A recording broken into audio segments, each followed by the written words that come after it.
Okay, hello everyone, this is Casey from WebBuddy. So in this very short tutorial, I just want to share with you a tip that most people may not be aware of if you are using the default Gutenberg editor in WordPress. So this tip is, I'm going to help you to find out how many word count you have in a specific page or post.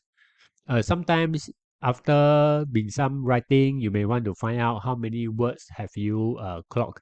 So before this WordPress Gutenberg, most people may use plugin or a specific coding to find out the word count. So for now, if you are using the Gutenberg editor, what you need to do is to go to the back end of the post or page and click on this document overview, and once you click on this document overview, what you can do is that click on this outline. So once you click on outline, you can see that it shows you how many words this document has. So this is a very useful feature. So I hope that you find this tip useful.